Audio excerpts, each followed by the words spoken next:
وكأي من نبي قاتل معه ربيون كثير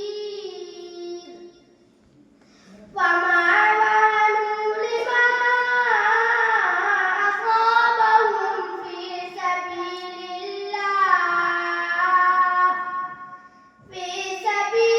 الله وما ضعفوا وما استقاموا والله يحب الصابرين.